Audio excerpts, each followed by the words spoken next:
Welcome, everybody, to Strong Women, Strange Worlds. This is one of our fabulous First Friday author quick reads. Thanks to everyone for coming out. This reading is brought to you, of course, by Strong Women, Strange Worlds, which is a group of authors supporting authors. Our mission is to elevate the voices of women and non-binary authors of science fiction, fantasy, and horror through events like these, our bi-monthly virtual quick read sessions. You can find out more about Strong Women, Strange Worlds in the handout we've provided in the chat and by visiting our website. And I will put the link to that in the chat right now.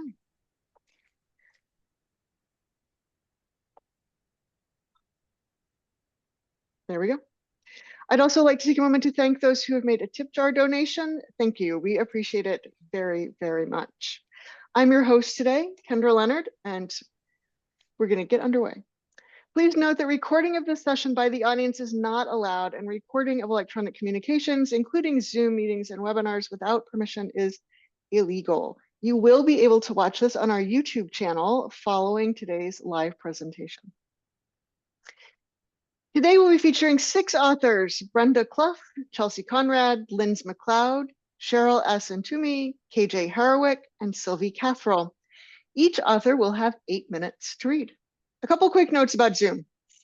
We'll be putting up a slide to appear next to every reader so you can find out a little bit more about them and the work that they're reading from. And we also have a handout that compiles all of this information into one sheet for reference. And we'll post a link to that in the chat and email it to you after the event. We can't control exactly what you see on your Zoom screen. That's up to you. And there are several ways you can make it display. You can toggle these different views by clicking the view button in the upper right if viewing on a desktop, and by swiping the screen right if you are viewing on mobile. We recommend selecting speaker view, which will set the slide and reader equal sizes at the center of your screen.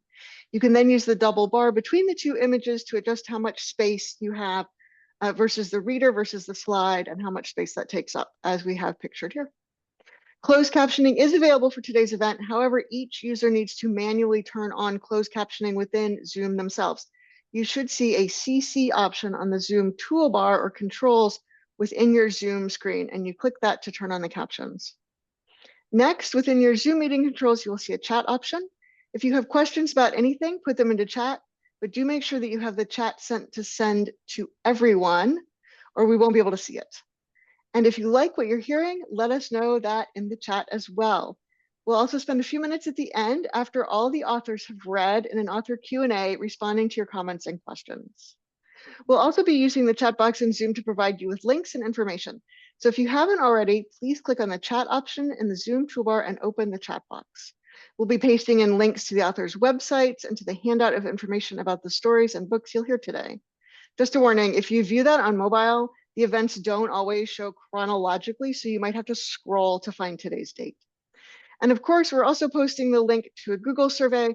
This is a short form about how you can be added to our mailing list, which is the best way to find out about all of our events, including future readings. But even more importantly, it's how you can sign up for the fabulous giveaways being offered by today's authors and event organizers, free books and other swag. But you do have to fill out the form by the end of today's event to be entered for the giveaways. Finally, have fun. Ready? Here we go. Our first reader is Brenda W. Clough. Brenda W. Clough is the first Asian American science fiction writer, first appearing in print in 1984, and she has been a finalist for both the Hugo and Nebula Awards. Brenda, over to you. Hi, everybody. I'm going to be reading today from the book that's displayed there. It is His Salakian Majesty Requests. And this is science fiction set in 1979, a first contact novel about sharks, drugs, and rock and roll. And this bit is from the first chapter when Cam, who's an alcoholic pop star, has returned to his native country in the South China Sea to dry out. He's just had his first confrontation with Jurung, the sacred shark, a meeting that will alter his life. And now at lunch, he's telling his family about it, and this does not go well. What happened, Cam? Lisa asked. Jerry says he didn't do anything like fight off a shark. Cam laughed. Who told you that? He, of course. Amaze set a plate before him. Cam saw it with a wonderful clarity. The burger was ground beef from Australia, the lettuce and tomato raised in the kitchen garden. Kraft cheese slices and American frozen French fries had been purchased by Uncle Mac from the PX at the U.S. Naval Base at Subic Bay in the Philippines. Now, Ning the cook had baked the buns from a recipe in Joy of Cooking. Cam had not considered before how much organization it took to assemble his favorite meal out here in the South China Sea. Tell Ning he's primo, he said to Amaze. Number one. Hiya, naughty boy. Aunt Star and Uncle Mac came in. My timing is so good, she said. They sat down by Uncle Lars. Amaze returned with more plates. For a while, an intense silence reigned, broken only by munching. When was the last time Cam ate a square meal? And second burger, which Amaze slipped onto his plate. You need to eat more, Aunt Star said. I want to hear about the shark. Sandy dragged a French fry through her ketchup. Where were you and Jerry going in Key's boat? He's been meaning to replace that engine for years. Cam glanced at his aunt. To Little Crab's place. Uncle Mac's eyes laughed even when his mouth didn't. Just so you know, kid, his still is out of commission. It's okay. Cam glanced around. The engine died. So I swam with the rope toward the shore. And he was a musician, a performer. He knew how important it was at the right moment to say things out loud, to come in on the beat, clear and strong and in key. And Jerome was there. So I gathered, his aunt said tartly. This had better not be a family thing, Cam. I still haven't forgiven your father. I don't mean any old shark, Aunt. It was Jerome. Our shark, Sandy said. The nation's totem animal. How do you know it was her? Cam blinked. Our shark is a chick? I know because she recognized me. Mac shot a swift glance at his wife. Is that why she bit you? Please. Cam beamed at him. She had to taste me to be sure. She recognized Dad that way too, you know. First time out, pretty ucky, but there's no other way for a shark to tell. They were looking for me.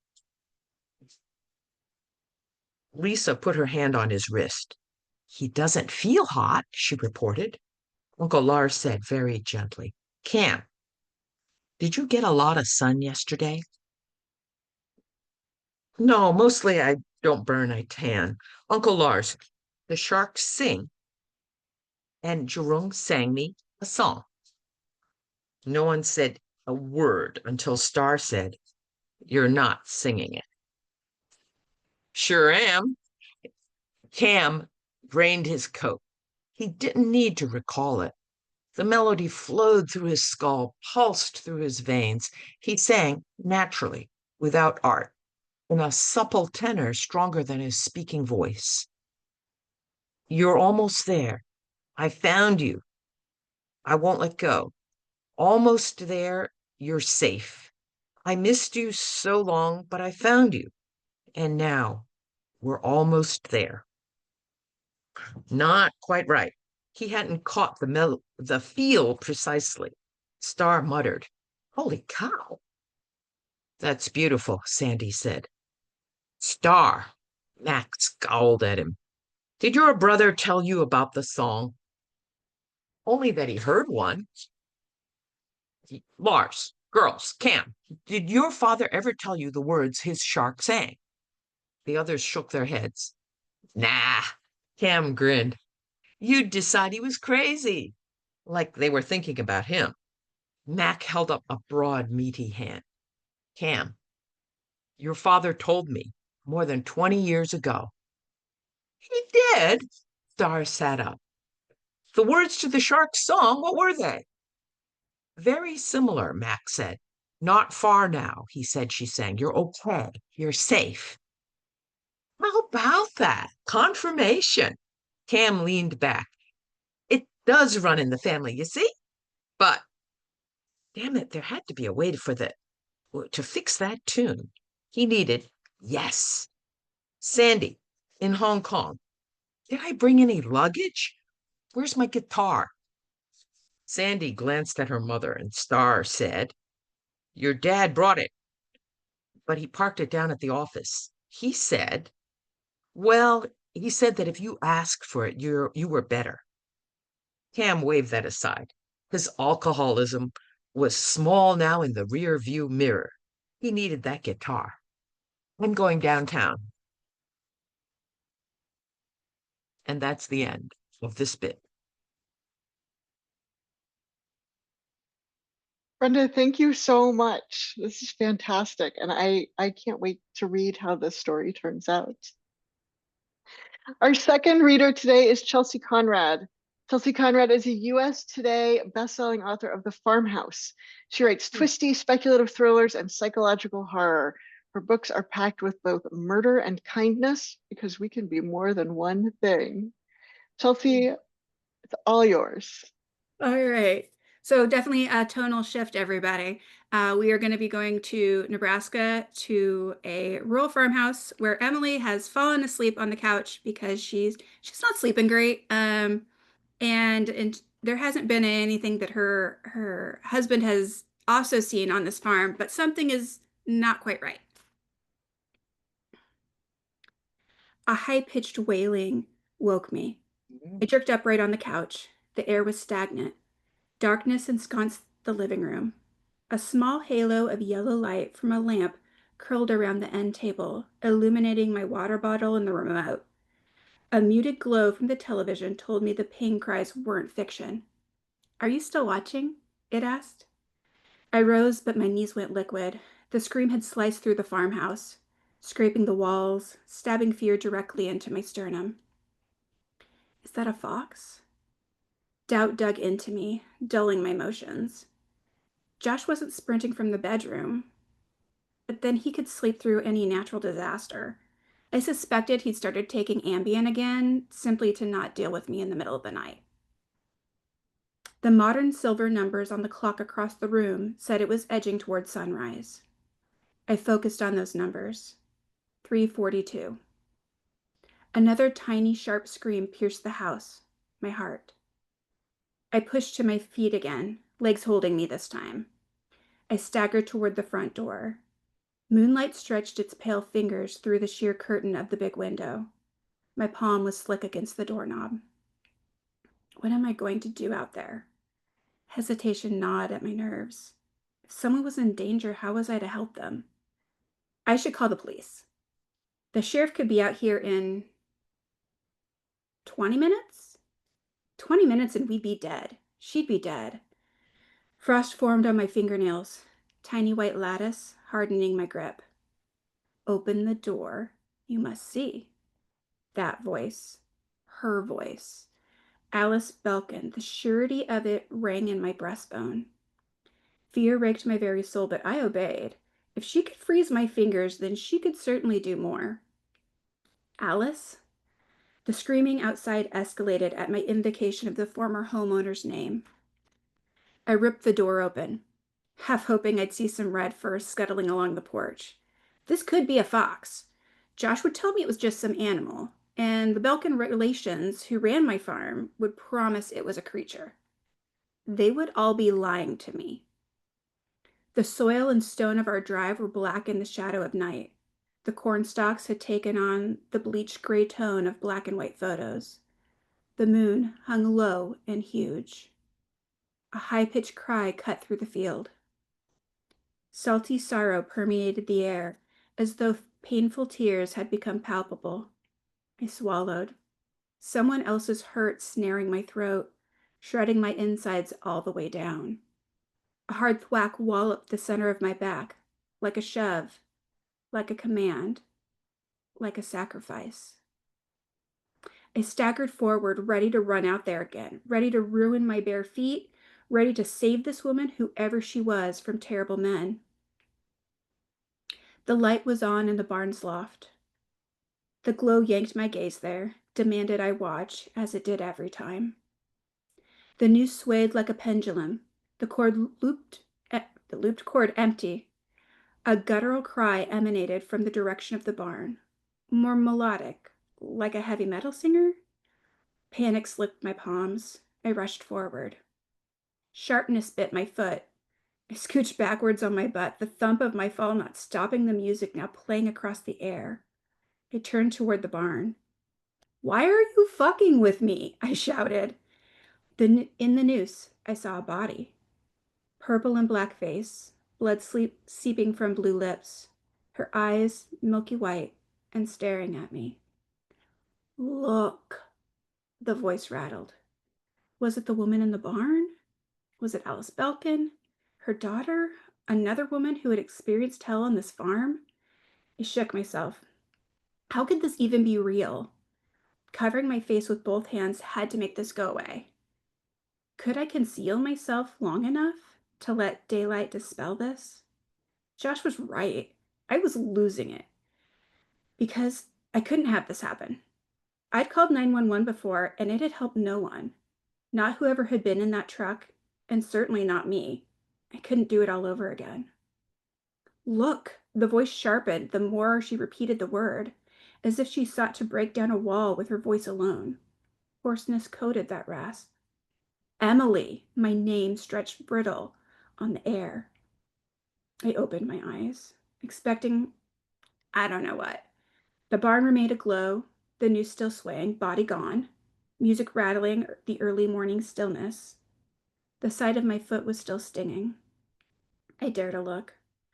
I'd been able to play off my previous injuries around my husband for some time, but blood on the porch was going to be another discussion topic. That wouldn't help me, wouldn't help the girls who might be targeted next. Scattered on the whitewashed planks of my porch were human teeth. Adult teeth. One molar clung to the ball of my foot. The screaming stopped. But I replaced it with my own shout. I slapped the offending tooth from my flesh and scrabbled backwards until my spine knocked the side of the house.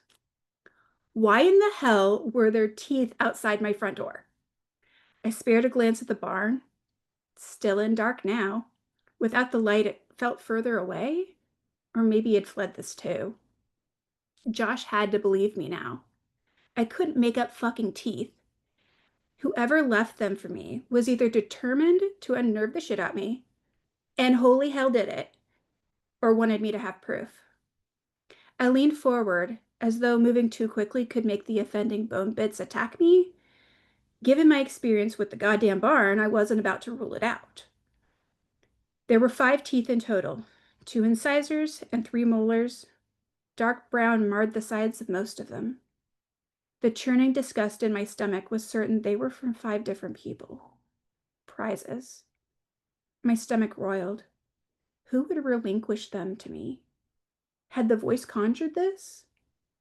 Did she know I needed Josh on board? This had to be real evidence something terrible had happened here. More than my gut and a malevolent barn, my husband could help now. This was the type of puzzle he was good at. He'd know how to make the police investigate. They'd find answers. They'd arrest people. Maybe they'd even find Bridget Belkin. I stared at the teeth and wondered which one was hers. And that's where we're going to stop. It's from the middle of the book, and I am going to be giving away a signed copy of this. And because we have so many international friends, giveaways open internationally. So feel free to enter, and I'll be happy to send one of you a copy. Kelsey, thank you so much. That is super creepifying. There's something about teeth that teeth are just creepy. Thank you. Our third reader is Lindz McLeod. Lindz McLeod is a queer Scottish writer whose short work has been published by Apex, Catapult, Diva, Nightmare, and many more. Her work has been taught in schools, universities, turned into avant-garde opera, and optioned for television. She's currently in her final year of a PhD in creative writing. Lindz, over to you. Thank you very much. I will be reading from Turducken, as you can see. Halfway through peeling the carrots for Sunday lunch, Petey announced he'd bred a turducken. The kitchen, busy with humdrum small talk and the chop of various knives, fell immediately silent. You mean you've brought one? Our mother, hand still wet from washing, glanced from the already full oven to my brother and back again. Petey didn't bring anything. When he arrived 2 hours ago, I watched him stamping through the front door, not bothering to wipe his boots. A trail of wet orange leaves behind him, like a comet tail. Nothing in his hands, not even a bottle of wine. No, Ma. I mean, I finally figured it out. How in the hell? Dad opened and closed his mouth, searching for words that never arrived. I put down my paring knife. How many cloacas does it have? Petey scowled. 1, obviously. It's more efficient that way. Dad sank into the nearest chair. How many hearts? 3. They each need their own. The earlier models didn't survive. Lunch was swiftly abandoned. We piled into 2 cars and drove to Petey's house. Past the barn where his lone horse was stabled, we followed him towards a fenced-off enclosure. Despite myself, I was curious. As he swung the door to a little shed open, the pale daylight illuminated a creature only a little wider than an ordinary turkey. The feathers had been shaved away on the front and sides of the bird. Strange bulges rippled and pushed beneath the skin as if it were pregnant. On the beast's back, dark feathers, brown, tipped with cream, bristled against the faint breeze. The tail was a magnificent fan, typical of the species. I'd expected it to look more pathetic, or maybe more monstrous, like a Franken-chicken. Instead, it just looked like a bloated turkey. Oh, Dad said, sounding a little disappointed. I thought they'd be on the outside for some reason. Sweetheart, think critically, Ma chided. The chicken is inside the duck, which is in turn inside the turkey. That's how they're cooked, right? She clapped a hand over her mouth. Wait, it can't talk, can it? I shouldn't have said anything about cooking. No, Ma, it's just a bird. The creature's beady eyes were fixed on my mother, and, although they were glazed over, something about its body suggested it was listening closely to every word. You're playing God, son. I don't know about this. Dash stroked his beard. Oh, Michael, Ma said, exasperated. When old Mrs. Patterson told us she got LASIK, you said she was playing God. When I brought home candy floss grapes for the first time, you said we were playing God. It didn't stop you from eating them. I stand by my point. He didn't directly address the grape thing, though, so we all knew he'd lost the argument. I leaned closer, staring into the beast's beady little eyes, watching the red waddle wobble as it jerked this way and that. What do you feed it? Swans? My brother sniffed. That would be inhumane, Claire. You're the one who bred a turducken, bro. Children, Ma said. Perhaps the bickering could wait until after lunch? Lunch from Petey's fridge consisted of half a stale loaf and a wad of dubious prosciutto, the origins of which were never verified to my satisfaction. After eating, if one could call it that, I stepped outside with my mother, who had a cigarette already dangling from her lips. I pulled my smokes out. Can I get a match? She patted her pockets to no avail. Oh, I could have sworn I put the box right back in my pocket. Oh, here. She took my cigarette and lit it from her own, passing the genetic cherry down the family tree.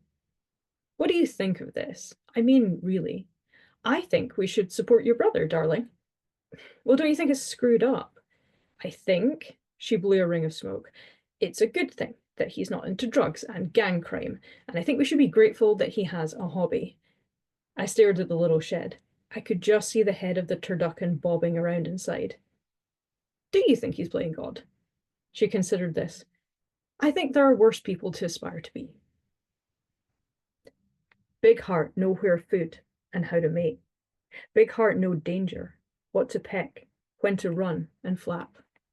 Middle heart know water. Middle heart always want water, on feet, on body feathers. Middle heart say, fish tastes good, puddle feels so good, please, water, water, please.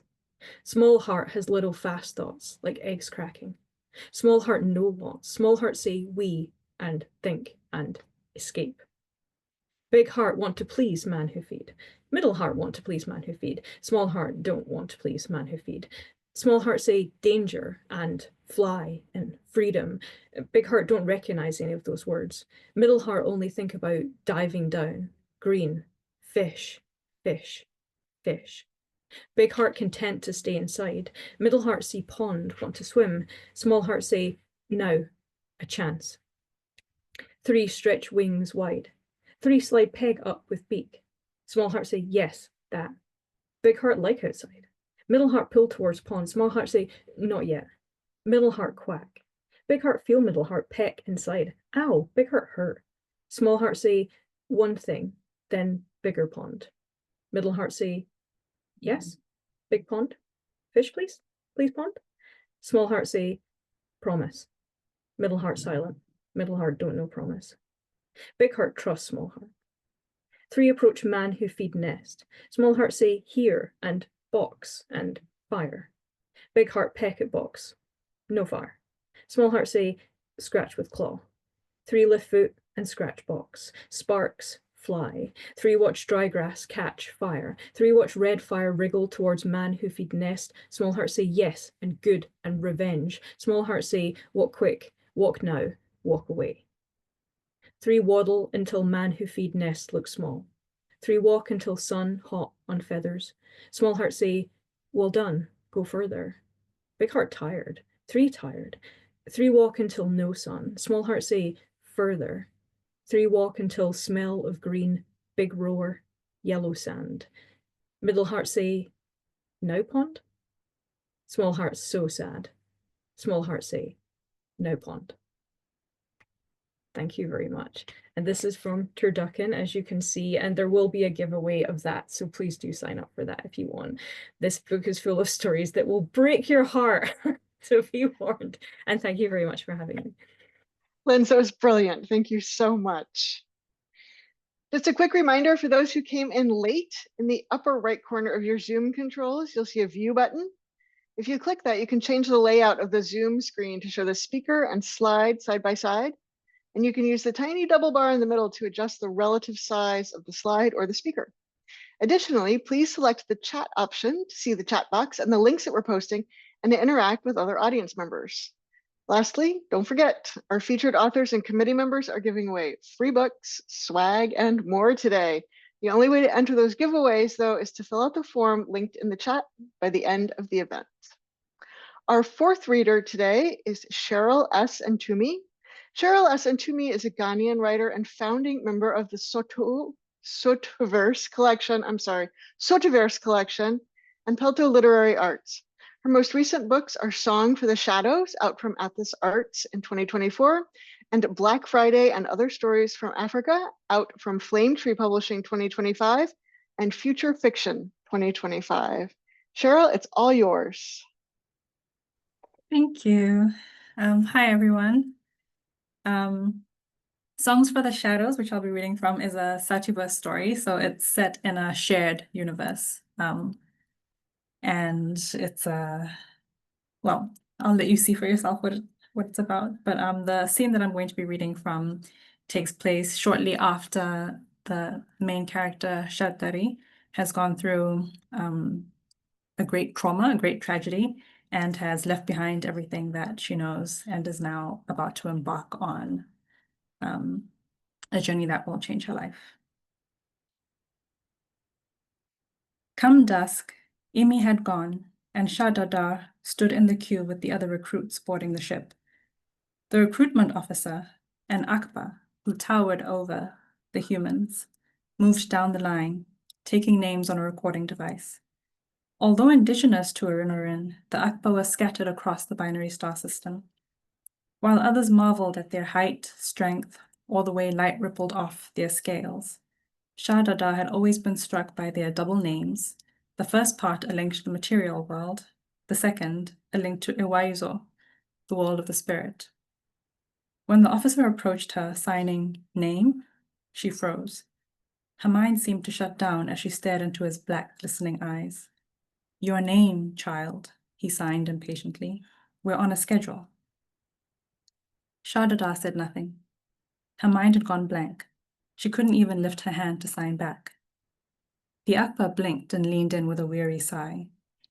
Name, he whispered. She trembled as a chill moved through her. Her mouth and eyes watered. If he had spoken louder, she might have lost control of her bladder. Akbar voices were deep and highly resonant.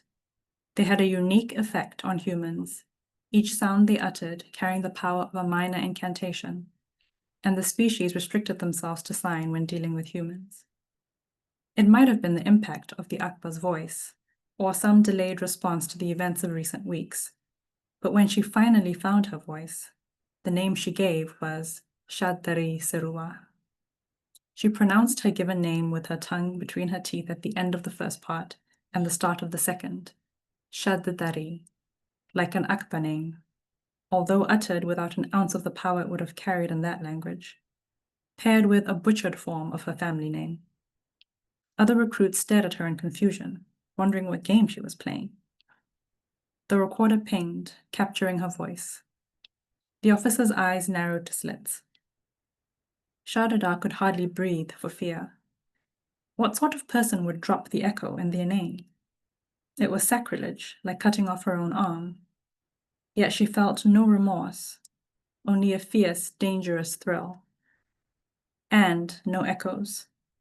It seemed the sheer rush of breaking the rules had banished the echoes as effectively as illicit songs, albeit for a shorter time. Maybe her dead relatives were shocked by her blasphemy. Maybe, if she continued to blaspheme, they would wash their hands of her at last. She could see questions in the Akba's eyes, behind a flash of anger. It occurred to her that the words of her chosen name might mean something offensive in his tongue. Would he refuse to take her now? Yet all he said was, "You're a fool," and moved on. On the ship, staring out into the blackness of space, Shaddari was born anew. She dreamed of what her life could be on Orinorin, far from the shackles of Ikuque.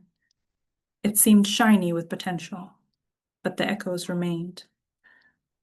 It was said that Akba names bound their bearers' souls and determined their fate, a spiritual contract between the mother and her children. Shaddari would learn, shortly after landing on Orinorin, that in the Akba tongue, Shad meant insatiable greed, and Dari was something like a walking shadow, a person who had no soul, a ghost. An inauspicious name, but she wore it like a talisman. It was the only thing, other than running away, that she had ever chosen for herself. Before it, life had been something that happened to her, barely requiring her participation, let alone her permission. There was much to learn about excavating sound fragments. Shaddari had always known that sounds from all over the universe found their way to the unlikeliest places.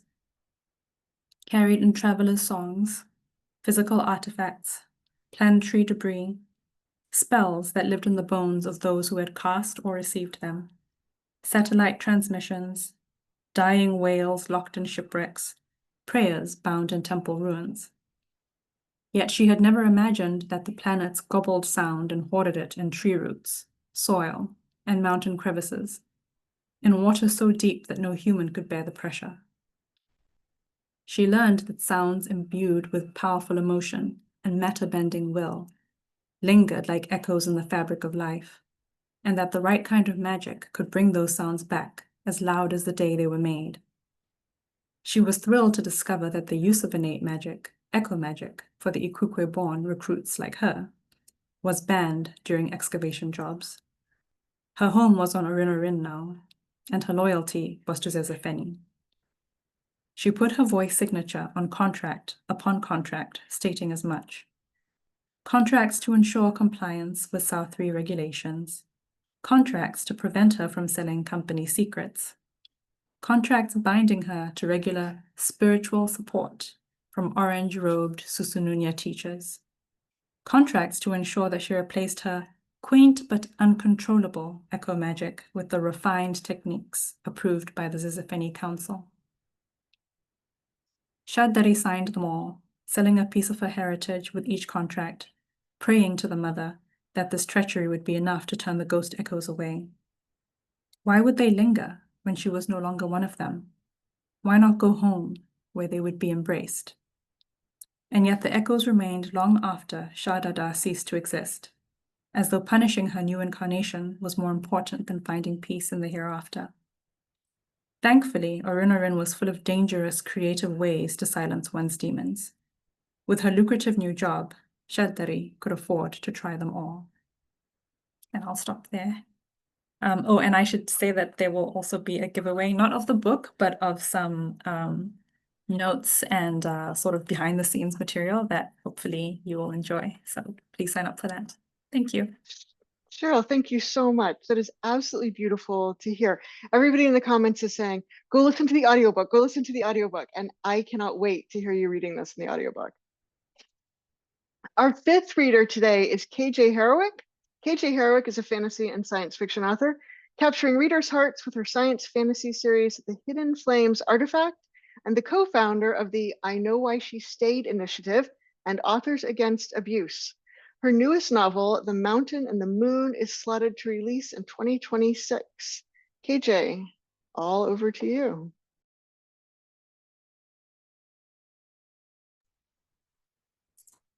Hello, everyone. I'm KJ Harrowick. The piece that I've chosen is our heroine has been captured. She's been trying to escape this moon with her boyfriend, and she got captured. He got shot. So now she's been in captivity for 2 years under sensory deprivation torture. So Jaden clutched the small, sharp pin between her fingers and scratched another line in the floor. There were too many to count now, and it was the only thing that no one ever cleaned up. Maybe part of her torture was for her to know exactly how long she'd been in the cage. Nearly 2 years. Probably longer, as she hadn't felt the need to count it first. Every time she woke to a clean cage, she made a small scratch. It was the only thing in the seamless sea of nothing. White walls and floor basked in fluorescent light. The hidden speaker in the far corner tinged with a constant irritating drip, drip in the deep, empty silence. She missed the small things. Lucy's barking, her grandmother's laughter, and Cale's soft breath as he slept beside her. Sounds she'd never hear again. The door swished open. They were coming. Frank strolled into her line of sight, a trolley hovering alongside him with 3 hypersleep capsules loaded onto it. The ones on each end held occupants, a man and a woman with emaciated limbs. Their bodies slept in the green serum, preserved in their torture. "What did you do to them?" Jaden whispered. Frank grinned and slapped the middle container. "You're getting a pretty new cage today. No more wiping up your shit. No more you whining and moaning for a man that don't care a whit about you." Oh, shut up, Frank. He loved to torment her with his ridiculous nonsense. Cale loved her, but 2 years alone made her heart ache. What took him so long to find her? "You're going to have a nice little nap while that power of yours grows." The hover trolley stopped right next to her cage, the 2 occupants with their faces near the barrier glass. Jaden scooted to the other side, tears on her cheeks, at what these 2 must have endured. Were they flame wielders like her, or did they have some other purpose? Her heart ached to save them, but she couldn't even protect herself. As Frank tinkered with the back panels, the glow from within the 2 occupied pods dimmed to black glass. Soft green light traced the air, creating an illusion of each captive, their waist tapering to a misty green cloud, almost as if the image dissolved to pixels below their belt lines. The 3rd pod was still lit. Her pod. Frank stepped around the hover trolley and rubbed his close-cropped mohawk. "Saw my son last night. He was out getting drunk with his new woman." He crouched beside the barrier until they were eye level. "Pretty little thing, too. I hear she's quite the howler in bed." She hated Frank more than any other person alive. Jaden pressed her hand against the dividing glass, cool and smooth against her skin to block his face. 2 long years had taken their toll. Her pale skin stretched thin over bony fingers. She was just as emaciated as the others. "Cale's coming," she whispered, but she no longer believed it. She wanted Frank to believe she wasn't broken, that his son would win no matter how much they tortured her. Except Jaden had lost hope. She didn't know what to think anymore. Thousands of enforcers inhabited Halon and had orders to kill her, yet not one of them ever showed. She should have let them kill her. No, she would never have left the mining facility. She'd done nothing right since that day. Jaden covered her head, aching for a hole in the universe to swallow her. A blast screen cleared the transparency across the room. Vitals flashed next to her image as Frank shuffled around the consoles. Violet lines spread out from her brain like a thick web. Hey, you getting this, Doc? She was nothing more than a series of numbers in their never-ending parade of data. The next section faded to neural pathways of her brain, with both physical and etheric energy readings. Frank let out a dramatic sigh, as if he didn't like what the images showed him, and touched the communications in his ear. She's still holding on, Doc. Damn stronger than I. A boom rumbled through the walls. The building rocked. Jaden covered her ears, waiting for the ripple to pass. Tingles zipped up her arm. Anger edged Frank's tone as he pounded the console. The lights flickered. White walls faded to gray blast shields, red light flashing in the corners. Bradshaw, what the fuck is going on? Nothing's responding. She uncurled and lifted her head. Darkness, gray, something different than the endless white with the green glow casting a pool of light on her cage. The flame crashed into her, white fire crackling through her veins. Jaden gasped, her lungs opening up as if she could finally breathe again. I can feel it. Her power, 2 years she'd been cut off from the flame. She scratched her arm, the old tick coming back to rip her power out of her body. Except this time, no pain followed, no stinging, just a silky smooth light whispering through her veins. What am I doing? She glanced toward Frank, who slammed his fist on the console. Her movement slow, she dragged herself across the cage and pressed her hand to the glass. Energy rushed through her arm and the barrier shattered. A surge of emotion brought moisture to her eyes. Gale. It had to be him. She gripped the jagged shards, barely aware of the pain as glass sliced across her skin. Jaden pulled herself through and crashed to the floor. Blood dripped from a dozen small cuts on her palms. Shit, Frank grabbed the gun on his hip. Stay away, you bastard. Jaden slapped her hand to the ground. The metallic floor ripped violently upward, throwing Frank across the room. Glass shattered on the hypersleep pods, and she breathed in the beautiful light as it burned through her body. Must find Cale. Her voice stretched thin, barely a whisper, her throat raw and scratchy. She stumbled to her feet, atrophied muscle and weakness pulling her back down. She reached the wall, using it for support. Jaden dragged her bare feet across the frigid metal and clutched the entry. Bright light reflected on pristine floors, the stark fluorescence glaring against wire ducts and blast shields. Those featureless walls stretched into the distance, broken up by closed silver doors, each topped by the infinite circle wrapped in a single flame. Bradshaw! The damn bitch is loose. Like, get security in here. Franks fired several shots, each one burning a hole near her head. And that's the end of it. Jaden's short story here is a little bit tragic, but it leads into Bloodflower, which is the next book in the series, where she finally gets her revenge on Frank. So. Get it, Jaden. Thank you, KJ. You're welcome. There's like an army in the comments ready to fight.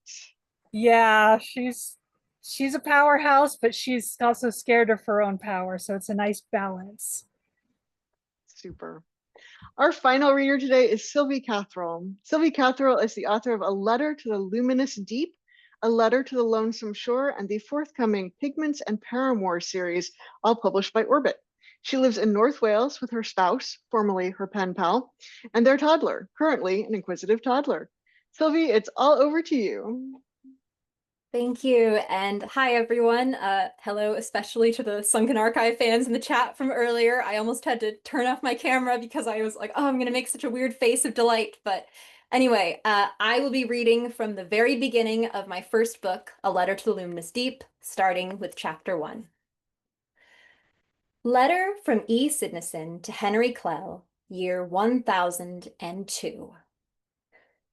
Dear Scholar Clough, instead of reading further, I hope you will return this letter to its envelope, or, better yet, crumple it into an abstract shape that might look quite at home on a coral reef. I become exceedingly anxious around strangers, you see, and I dared only write this note after convincing myself that you would never read it. It is only now, when I can picture you disposing of these pages in some appropriately dramatic fashion, that I may continue my message without succumbing to trepidation. You do not know me at all, Scholar Clough, but after reading your most recent publication, as well as the 4 preceding it, I feel as though you have become a dear friend. I only wish a human companion ever brought me so much intellectual bliss as your natural history companion does. Surely you receive letters of this nature from eager readers all the time, though, so I will depart from flattery and approach the more pressing subject that inspired me to risk writing to you in the first place. As a scholar of classification, might you assist me from afar with an inquiry of relative import? A few tides ago, I encountered a species unlike any I have ever seen. Lacking a name for such creatures, I dubbed them elongated fish. They cannot be subtle pipefish, as they do not possess needle-like noses and far surpass the approximate measurements you offered in your appendix. My fish are also decidedly unsubtle. During my observation of the fish, I noticed the following additional traits. They are remarkably quick in the water, possibly crepuscular or nocturnal, and territorial to a fault. Allow me to elaborate, if I may. Yesterday, I sat by my window, watching glimmers of sunset from the surface dye the drop-off waters a stately purple. I do this sometimes when I feel most at odds with my brain, you see, and find it quite effective. I was all alone. My sister Sophie recently departed on the Ridge expedition, though because you are also a scholar, I assume you know about that expedition all too well. My apologies. And it was then that I witnessed a most unusual scene starring the elongated fish. Their coloring was a kind of magenta speckled with silver, but stretched almost transparent, like strands of hair about to break. Most bizarrely, their bulbous green eyes sat flat on the very tops of their heads rather than protruding in profile. From tip to tail, each measured longer than our house is tall. Oh, my apologies again. I hope to avoid boring you with biography, but I suppose the preceding paragraph might confuse you since you do not know where I live. You may have heard of the late renowned architect, scholar Amiel Sidnison, she who developed the first underwater dwelling, located a few hundred fathoms off coast from your own boundless campus, and colloquially called the Deep House. Well, she was my mother, and I colloquially call it home. While I am not a scholar myself, and pray that you will forgive my boldness in writing to someone of your academic prestige, perhaps you have encountered my esteemed sister, scholar Sophie Sidnison, from the School of Observation at Boundless. Oh, I mentioned her just a few sentences ago, did I not? Or my rather less esteemed brother, apprentice scholar Arvist Sidnison. Yes, our mother defied the typical Boundless custom and gave us what she deemed scholarly virtue names, which we all promptly despised and altered. Sophie is short for philosophy, and Arvist, somehow, for artistry. I dare not tell you my given name. Now you understand that I am uniquely privileged when it comes to observing marine life in its natural habitat. I first noticed only one creature, a solitary ribbon lost in looping sojourns around the window. When she first darted past my window, I felt my heart vibrate. Her eyes rolled around in perfect circles as she executed repeated stalks, perhaps not quite grasping the presence of the glass that disqualified me as potential prey. The sharks who frequent the waters just outside my chamber long since learned to ignore me. Some amount of time later, I found it hard to keep track of the hour. I marveled at the moonbeams illuminating the elongated fish as she continued watching me. After ages of stillness, she flinched, folding and opening like a concertina. I assumed I startled her with my stirring until I spied an even larger creature pulsing its way around the house. As this second elongated fish sped closer, my fish dashed towards the interloper, swirling into a furious helix. They wove around each other, tighter than thread. Tails choked necks and fins found wounds. I watched with rapt horror as they fell into the abyss below the drop-off together. Neither returned. Now, considering your diverse experiences in the field, as it were, I suspect you will not find this encounter especially impressive, and I confess that my elongated fish can hardly compete with the exceptional squid skirmish my family witnessed at the Deep House in the year 991, but the novelty of these unfamiliar creatures struck me. I adore how each epilogue of your books invites readers to stop by your laboratory anchorage at Boundless Campus to share news of unusual sightings with you, but circumstances prevent me from coming in person. Still, I would be most grateful if you would consider assessing my account of these creatures from afar. That is, of course, assuming you did not do as I asked by destroying this letter without even reading it. Sincerely, E. Sidneson. Thank you. That was So I will- great. Thank you. I will stop there. And yes, if you're interested in my books, they both A Letter to the Luminous Deep and its sequel, A Letter from the Lonesome Shore, are now available wherever you get your books. I am sadly not doing a giveaway today because international shipping is a little hard for me right now, and I also sadly can't use social media because of my disabilities. However, you can visit my website, sylviecathrall.com, if you want more information about my books. And thank you again, and thank you to all my fellow authors. I loved listening to you while I was anxiously awaiting my turn. So thanks. So that was fantastic. And I love how we open and close with sharks today. This is the best thing. So everyone, thank you so much for coming today and spending part of your Friday with Strong Women, Strange Worlds. The authors will be sticking around for a bit to answer questions and chat. Don't forget to fill out the giveaway form, especially if you want to enter the giveaways or be notified of future events. You have just a few more minutes to fill that out. And be sure and grab the handout with all the authors' information from the link in the chat. Also, the technology that we use to put on these events does have costs. So if you would like to help support us, we'd be very grateful for any donations. And I will pass the hat in form of putting our coffee tip jar link in the chat if you are feeling generous. Our next event is our holiday extravaganza, which will take place on December 13th from 10 to 4 US, Canada, Eastern Time. This is our annual party involving games with authors, readings, brand new giveaways, and more. We will be sharing the full schedule soon, and you can come for as much or as little as you want. I will post the pre-registration link in the chat as well so that you can sign up right now and be sure not to miss it. And our regular quick reads will resume on January 15th.